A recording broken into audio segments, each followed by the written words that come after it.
नमस्कार दोस्तों। आज मैं इस बात को उजागर कर रहा हूँ कि प्रधानमंत्री जी बार बार बोल रहे हैं कि नए भारत में भारत सुरक्षित है। मैं बता देना चाहता हूँ कि कैसे सुरक्षित है, कि सुरक्षित नहीं है। मैं उसी का विश्लेषण कर रहा हूँ। पहली चीज़ तो जब भी ये गवर्नमेंट में आए, 2014 में आए, उसके बाद इनका जो भी पॉलिसियाँ लाया, इन्होंने जो भी नीतियाँ लाए वो सब फेल्यूर हुआ। चाहे वो प्रधानमंत्री स्किल डेवलपमेंट हो या 2 करोड़ लोगों को रोजगार देने की बात हो, इसको मैं हर दृष्टिकोण से, बहुत दृष्टिकोण से इसका विश्लेषण कर रहा हूँ।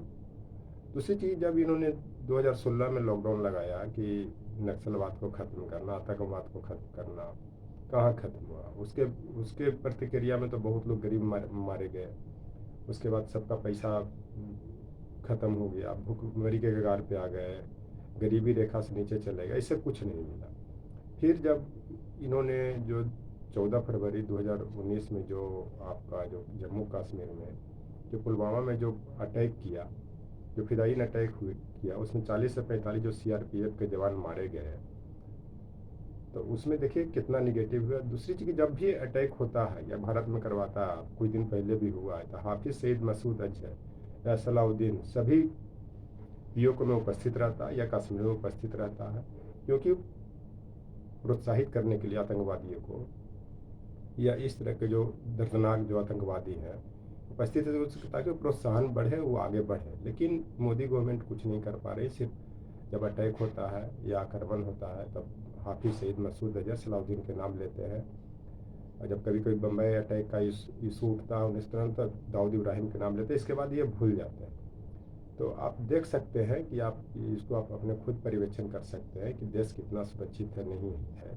और देखिए कि चीन जो है लगातार, मतलब 2017 से जब से इनकी गवर्नमेंट बनी है, बार बार अटैक कर रहा है, बहुत सा भूभाग कब्जा किए हुए, लेकिन कुछ नहीं कर पा रहा है। जबकि 1962 में जब जब युद्ध हुआ था तो चाइना ने नथुला दर्रा पर भी कब्जा कर लिया था, लेकिन भारतीय सेना ने पुनः उसको 1967 में युद्ध के बल पे वापस ले लिया था। लेकिन इनके 8 साल की गवर्नमेंट हो गई है, लेकिन चीन किस तरह से बंदर की तरह घुड़की दे रहा है,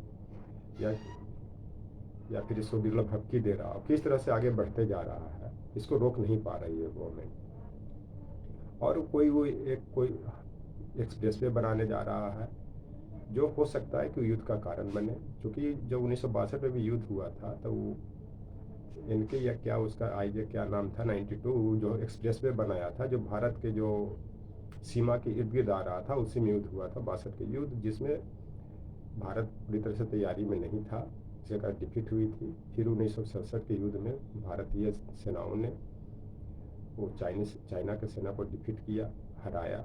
उसके बाद नथुल्ला दर्रा के साथ साथ बहुत सा क्षेत्र लिया, लेकिन 8 साल में ये कुछ नहीं कर पा रहे हैं। सिर्फ बड़े बड़े वादे करते हैं, चिल्लाते हैं, हर जगह ये बोलते हैं देश के लिए घर छोड़ा, आंसू टपका देते हैं। इससे इस जो भावनात्मक लगाव में देश की जनता को पड़ने की ज़रूरत नहीं है। रिजल्ट चाहिए, किसी को भी चाहिए। अभी आप देख लीजिए कि जो लॉकडाउन के दरमियान 2021 में कम से कम 50 से 60 हज़ार दिहाड़ी मजदूर ने आत्महत्या कर लिया है। उसके बाद आज के डेट में भारत का व्यापार घाटा है 31.2 उसको बिलियन डॉलर कह लीजिए, यहाँ तक पहुँच चुका है। तो देश किस तरह से सुरक्षित है, नहीं सुरक्षित है, ये किसी से छिपा हुआ नहीं है। लॉकडाउन में भी जब लगा था कितने मजदूर सड़क पर कुचल के मारे गए थे। देश का चाहे कोई भी हिस्सा हो, चाहे किसी भी नीति पर हो, किस तरह से सुरक्षित है, नहीं है, ये देश की जनता देख रही है।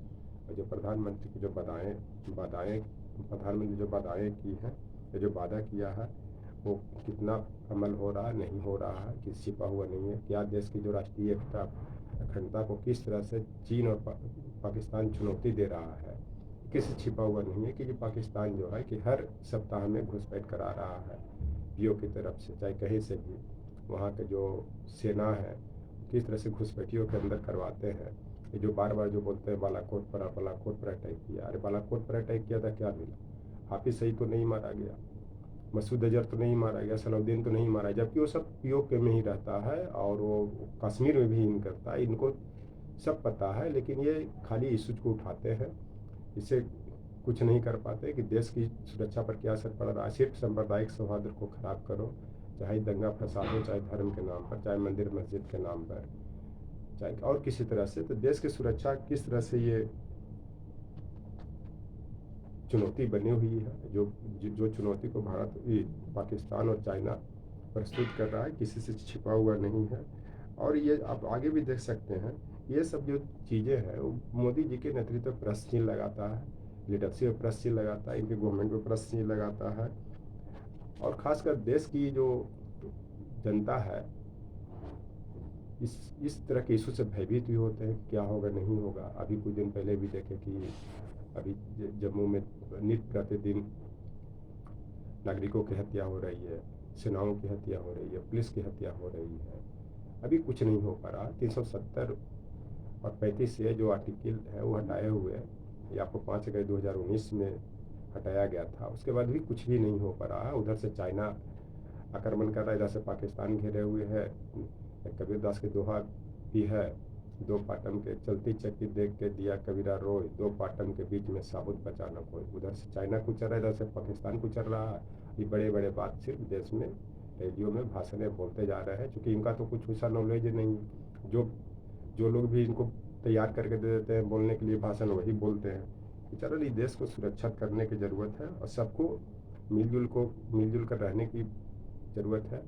आगे क्या होगा इस पर अमल करने की ज़रूरत है, सारे मतभेद को भुलाकर आगे बढ़ने की ज़रूरत है। इसी कारण भरत भारती में भी 2 पंक्तियाँ भी देशभक्ति के रूप में आता है, सब प्रेम हिल मिलकर चलो यात्रा सुखद होगी, तभी पीछे हुआ सो हो गया अब सामने देखो सब। जो पीछे हुआ उसको भूलने की ज़रूरत है। हम लोग ने, शायद देश की जनता ने जो निर्णय दिया, जो इनको मैंडेटरी दिया, वो सबको भूलने की ज़रूरत है। आगे क्या करना है, किस सरकार लानी है, कैसे देश को सुरक्षा करना है, कैसे देश को मजबूत बनाना है, कैसे आतंकवाद से मुक्ति पाना है, कैसे चीन को हटाना है, कैसे अक्साई चीन जो कब्जा किए उसको कैसे लेना है, किस तरह के गवर्नमेंट को चुनना, किस व्यक्ति को चुनना है, इस सब पर ध्यान देना है। और आगे के इलेक्शन में इसको देश की जनता को निर्णय करना है, क्योंकि देश हर तरह की समस्याओं से घिरा हुआ है, चाहे विदेश नीति को लेकर के, चाहे देश नीति को लेकर के। जो डोमेस्टिक पॉलिसी होता है वो जो है देश को नुकसान करता है, लेकिन जो फॉरेन पॉलिसी होता है वो देश को किल कर देता है। जब ये सरकार कि जब किसी देश की इंटरनल पॉलिसी और फॉरेन पॉलिसी दोनों डिस्ट्रॉय हो गया है, तो ये आप समझ सकते हैं कि देश का हाल क्या है, नहीं है, किसी से छिपा हुआ नहीं है। और इसको आगे देखने की ज़रूरत है। जो महिलाओं के विरुद्ध भी क्राइम कितना बढ़ गया है, ये NCRB का भी रिपोर्ट देख लीजिए। ये हर वर्ष की तुलना में इस बार 15.6% महिलाओं के विरुद्ध क्राइम बढ़ा, और ख़ास करके जो असम में 170% बढ़ा है, जबकि वहाँ पे बीजेपी की गवर्नमेंट है। और क्यों हो रहा है, नहीं हो रहा है, खास करके ये धर्म के नाम पर, हिंदू मुस्लिम के नाम पर ये महिलाओं के खिलाफ क्राइम बढ़ रहे हैं, चाहे वो झारखंड हो चाहे कहीं पे भी हो। अभी कुछ दिन झारखंड में भी देखे, कहीं न कहीं सबकी जो जिसकी भी गवर्नमेंट है वो कहीं न कहीं उसकी पॉलिसी कमज़ोर होती है, कहीं न कहीं धर्म को बढ़ावा देते हैं, संप्रदाय को बढ़ावा देते हैं, वोट बैंक की राजनीति को लेकर के। इस पर अमल करने की ज़रूरत है, और अभी भी ये जागने की ज़रूरत है, ये सचेत होने की ज़रूरत है। इसी में भारत भारती में भी 2 पंक्तियाँ आई थी, अब भी समय है जागने का, देख आँख खोल के, सब जग जागता है तुझे, सब जग जगाता है तुझे, जगकर स्वयं जय बोल के। मैंने सारा विश्व जो जाग चुका है, सारे देश, चाइना जागा हुआ, पाकिस्तान जगा हुआ है, और इस देश को जगाने की ज़रूरत है। स्वतंत्रता आंदोलन में भी जो विद्वान लोग थे, जो साहित्यकार लोग थे, अप्रत्यक्ष रूप से जगाया। उसी तरह से आज भी जो लोग हो, चाहे मैं हूँ चाहे कोई भी जो साहित्यकार है, जो पढ़े लिखे लोगों को बुद्धिजीवी वर्ग है, जगा ही सकते हैं, अलर्ट ही कर सकते हैं देश को सुरक्षा देने के लिए। जिस तरह से चाइना ने अपने को सुरक्षित करके हर जगह वो महाशक्ति बनने का प्रयास कर रहा है, विकसित देश बनने का प्रयास कर रहा है, उसी तरह से भारत को विकसित देश बनाने के लिए सभी लोग प्रयास कर रहे हैं, उसमें मैं भी प्रयास कर रहा हूँ। और देश भारत भी विकसित बने, भारत मजबूत कैसे हो, जब तक सरकार नहीं मजबूत होगी, जब तक देश की राष्ट्रीय एकता मजबूत नहीं होगी, जब तक देश में सांप्रदायिक सौहार्द स्थापित नहीं होगा, जब तक संविधान की रक्षा नहीं होगी, जब तक देश मजबूत नहीं होगा।